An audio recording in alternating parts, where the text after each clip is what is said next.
नमस्कार दोस्तों, मैं डॉक्टर शिखा पवार।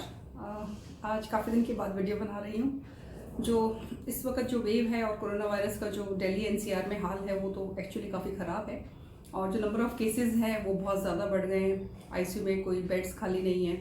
मेरा हॉस्पिटल तो फरीदाबाद में है, हमारा हॉस्पिटल में भी बेड पूरे फुल हैं एंड मोरओवर हमने एक यूनिट और खोला है, वो भी हमारा पूरा फुल हो गया है। तो अब हालत ये आ गई है कि एक्चुअली क्रिटिकल पेशेंट्स को बेड नहीं दे पा रहे हैं, इतना फुल हो गया है। मतलब जो हम लोग कोरोना वायरस को मजाक समझ रहे थे, सिर्फ सर्दी खांसी जुकाम समझ रहे थे, आज वो एक्चुअली हकीकत सामने आ रही है कि it is actually not that simple.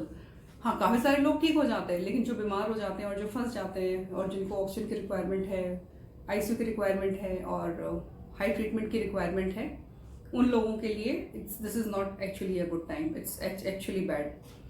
Diwali पे बहुत सारी शॉपिंग हुई है, सदर बाज़ार की हालत आपने देखी है, पिक्चर्स देखी हैं कितनी ख़राब है।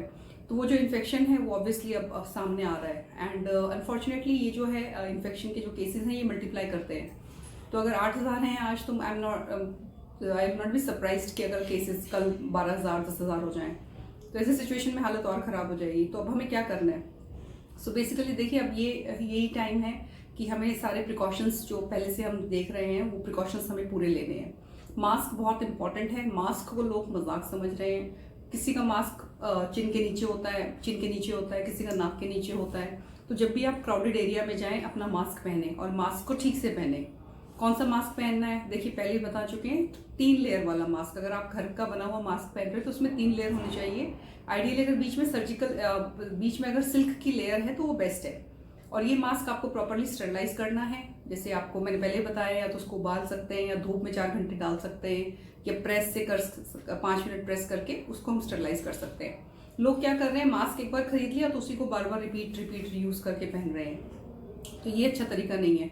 और कुछ लोगों मैंने देखा है कि वो सिर्फ ऐसे चुन्नी को टाई कर लेते हैं, ऊपर से ऐसे सिर्फ ऐसे टाई कर लिया चुन्नी, तो वो बहुत अच्छा तरीका नहीं है मास्किंग का। उसमें क्या, नीचे का एरिया खाली रह जाता है और उसमें इन्फेक्शन होने के चांसेस ज़्यादा हैं। ये एक स्टडी हुई थी, उसमें ये पाया गया कि bandana is not a good way of preventing infection, तो वो अवॉइड करें। इसके अलावा अगर जो हाई रिस्क पॉपुलेशन है, जैसे एल्डरलीज हैं, डायबिटिक हैं, हाइपरटेंसिव हैं, वो लोग तो सर्जिकल मास्क पहने।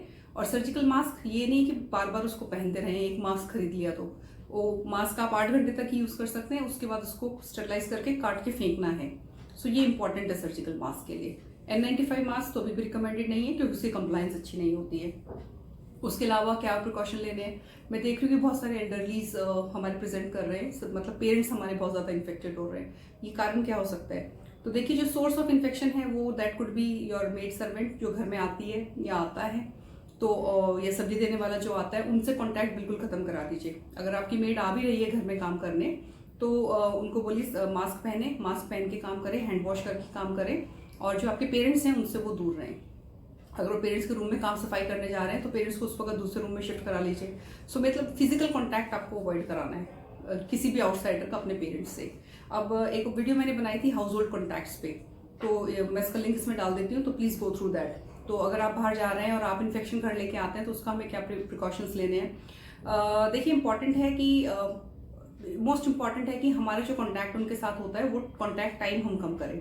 जैसे खाने की टेबल पे खाना इकट्ठे बैठ के नहीं खाना है। एक ही रूम में इकट्ठे बैठे हैं और बहुत ज़ोर ज़ोर से बातें कर रहे हैं तो उसमें इन्फेक्शन स्प्रेड होने के चांसेस ज़्यादा हैं, वो अवॉइड करना है। और इसके अलावा आप क्या कर सकते हैं? अगर आपको सिम्टम आ जाता है, कभी भी सिम्टम, क्योंकि ऑलरेडी पोल्यूशन चल रहा है, मेरा गला खुद काफ़ी टाइम खराब, मुझे ऐसे लगता है कि गला खराब हो गया है। तो अगर आपको ऐसे लगता है कि आपका गला खराब हो गया है, और तो आप अपने एटलीस्ट जो हाई रिस्क ग्रुप है उनसे आप अपने आप को दूर कर लीजिए और मास्किंग करिए। घर में भी अगर आपको अपने पेरेंट्स के साथ बैठ रहे हैं काफ़ी देर, तो एक मास्क का इस्तेमाल कर लीजिए, क्योंकि masking is actually full proof और मास्किंग से बहुत ज़्यादा फर्क पड़ जाता है इन्फेक्शन स्प्रेड होने का। उसके अलावा होम सैनिटाइजेशन की सारी ट्रिक्स हमें पता है, हमें अपने घर को कैसे सैनिटाइज करना है, सैनिटाइजर का इस्तेमाल करना है। तो प्लीज़ ये सारे प्रिकॉशंस लीजिए and this is a tough time, this is the time when we need to actually use all the precautions. This is an extreme wave and mortality बहुत ज़्यादा है, डेथ्स बहुत ज़्यादा हो रही हैं। दिल्ली में आई थिंक कल ही 99 डेथ्स हुई हैं। So please take all the precautions. अगर हम ये सारे प्रिकॉशंस लेंगे तो हम अपने घर वालों को, एल्डरलीज को इन्फेक्ट नहीं करेंगे at least. So really tough and I am 100% sure there are beds are completely ICU bed at least are not available in most of the places, and you don't want to end up in a situation where you need a bed and it's not available. So please take care and stay safe. Namaskar.